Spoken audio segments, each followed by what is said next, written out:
예, 시장을 이겨라입니다. 무역 분쟁 우려 때문에 어제 밀렸고 또 일본하고의 갈등도 있는 상황인데 특별히 코스닥이 부진하죠. 코스닥 시장 대응 전략 세우겠습니다. 오늘은 현대차증권 유성만 연구위원 함께합니다. 어서 오십시오. 안녕하십니까. 네, 특별히 유성만 위원께서는 엔터 미디어 컨텐츠 이쪽을 담당하고 계시고요. 예. 스몰캡 보고 계셔서 시장 얘기한 다음에 그쪽 부분 집중적으로 점검을 좀 하도록 하겠습니다. 먼저 시장 전반적으로 악재가 많고 코스닥은 바이오 때문에 더 눌리지 않습니까? 코스닥 전망부터 좀 해주시죠. 예, 일단 코스닥은 최근에 좀 이렇게 부진한 것을 네. 이제 면치 못하고 있는데요. 근데 이게 좀 개선되기가 쉽지 않을 것 같습니다. 이제 아시겠지만 한일 무역 분쟁 관련돼서 하는데 이게 생각보다 범위가 엄청 큽니다. 네. 그러니까 저희가 공부를 하면 할수록 또 이게 일본과 관련된 부분이 많기 때문에 뭐 IT부터 해서 뭐 소재, 산업재, 그의 뭐 소비재부터 해서 엔터, 레저 등등 많기 때문에 또 그런 게 있고 또 말씀하신 대로 이게 바이오 같은 경우가 실질적으로 올해 너무 많은 악재가 나오면서 네. 그동안 좀 이렇게 코스닥을 이끌었던 가장 큰 동력 중에 하나인 바이오마저도 올해 연말까지는 센티멘트가 상당히 안 좋을 것 같습니다. 마치 과거 2015년을 보는 것처럼 네. 좀 제약 바이오는 좀 올 한 해는 좀 상당히 조금 조정을 받지 않을까 보고 있기 때문에 일단 전반적인 코스닥 지수는 계속 이렇게 좀 부진한 걸 면키가 힘들 것으로 일단 보고 있습니다. 네, 유 의원님 담당하는 섹터 얘기 좀 하겠습니다. 뭐 오셨을 때 저희가 이제 엔터주 얘기도 했었고 예. 엔터 미디어 컨텐츠 굉장히 유망 업종 섹터였는데 최근에 분위기가 이제 함께 좀 가라앉고요. 또 뭐 나름 또 악재들도 막 덧붙여집니다. 일단 일본에서의 뭐 지진 이런 것 때문에 여행주들이 하나투어 포함해서 안 좋았는데 지금 이제 일본 제품 불매 운동까지 겪으면서요 여행주는 분위기가 계속 안 좋죠?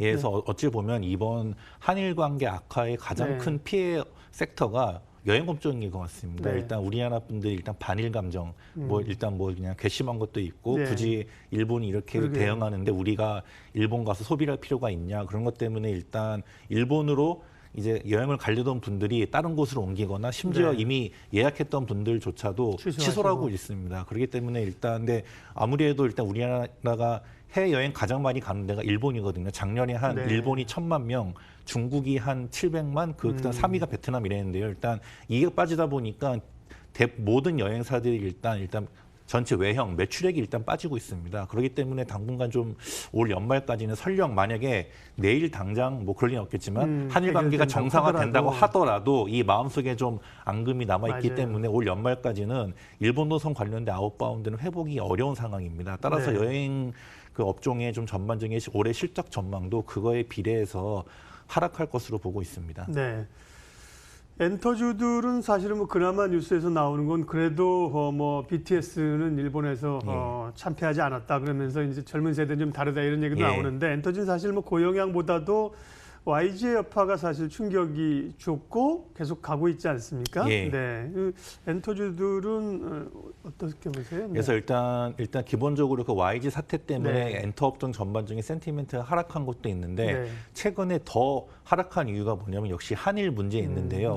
엔터 업종에서는 일본이라는 건요 캐시카우입니다. 그러니까 실질적으로 활동을 한 것 대비 수익성이 제일 좋은 시장이 일본 시장입니다. 왜냐하면 일본은 이렇게 좀 라이브 공연이나 뭐 CD나 굿즈에 대해서 상당하게 높은 가격을 쳐주는 좀 좋게 말하면 그런 면에서는 정직한 시장인데요.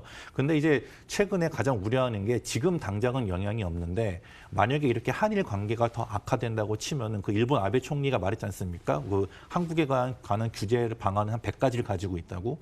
그래서 시장에서 우려하는 게 만약에 이 상황이 악화되면 과거 MB 정권 때 독도 사태처럼 만약에 만약 일본 현지에서 한류 관련된 뭐 K-팝이나 그런 활동을 혹시 좀 제어하게 될 경우에는 지금 가장 큰 캐시카우인 일본 시장에 타격이 오게 되고 가뜩이나 그때는 중국 시장이 열리던 시기라서 그나마 나은데 지금은 중국 시장도 사드 규제가 아직 풀리지 않은 상황에서 그나마 일본 시장마저 만약에 타격이 오게 되면은 엔터주의 좀 실적에서 치명적인 부분이 있습니다. 그래서 좀 시장에서 이런 부분을 좀 미리 반영해서 좀 주가가 하향 조정받고 있습니다. 네.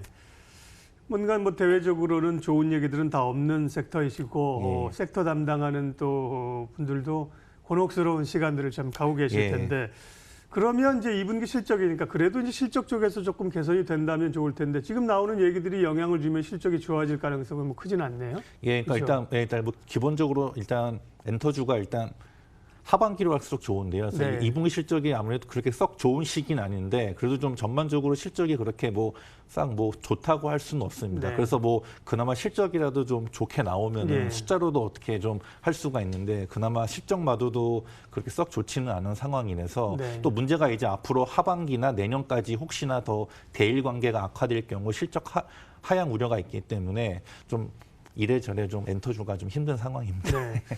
그나마 그런 쪽에서 보면 담당한 섹터, 제가 사실 세부 섹터는 정확히는 모르겠으나 이제 미디어 콘텐츠 이런 쪽은 조금 더 나았긴 한 것 같아요. 일테면 그죠? 예. 간밤에 넷플릭스 영향이 있긴 했습니다만 최근에 보면 스튜디오 드래곤도 좀 움직이고 웹툰 이런 쪽도 좀 그렇고 말이죠. 예. 예, 그런 쪽에 조금 아이디어를 찾아주시고 좀 전반적으로 어렵지만 또 노려볼 만한 종목도 있으면 말씀해 주십시오. 예, 그래서 일단 좀 그래도 조금 노려볼 만한 종목이 있으면 제이 콘텐츠리인데요. 예. 제이 콘텐츠리가 크게 두 가지 사업합니다. 네. 콘텐츠, 그러니까 드라마 같은 거 제작하고요. 두 번째가 영화 사회. 메가박스 예. 사업인데 일단 콘텐츠 제작 같은 경우도 좀 경쟁사 대비 무리하게 비용을 지출하지 않았어요. 흔히 말하는 엄청난 큰 대작을 만들지 않다 보니까 비용 통제도 적절하면서 또 최근에 방영하고 있는 보좌관 시리즈가 양호한 시청률을 네. 보이고 있습니다. 따라서 여기는 콘텐츠 관련된 매출에 있어서도 견조하고 거기다가 영화 부분 메가박스도 최근에 보면은 이런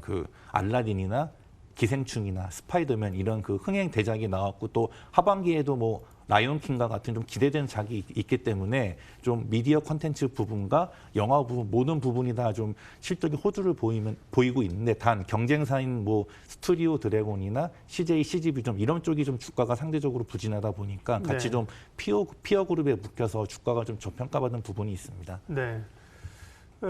코스피로 이전 상장한다 그러면서 오히려 다른 기업들은 코스피가 한다 그러면 주가가 오르는데 네. 예, 이 회사는 그런 영향도 못 받고 오히려 최근에는 조금 흘러내리고 있는 상황인데요. 그거는 본질적으로 큰 영향은 없습니까? 예, 일단 코스피 이전 상장에 네. 대해서 전혀 문제될 것 없고 단지 좀 전반적인 섹터가 최근에 좀 조정을 받다 보니까 여기 제이콘도 같이 이렇게 받은 것 같습니다. 네. 저쪽도 커버를 하십니까? 예를 들면 IP 얘기하면서 좀 아까 제가 좀 커튼 얘기도 했지만 그래도 예. 그다음에 이제 무슨 IP를 가지고 있는 오로라든지 그런 거에 좀 주목되는데 그쪽은 섹터가 다르신가요? 아닙니다.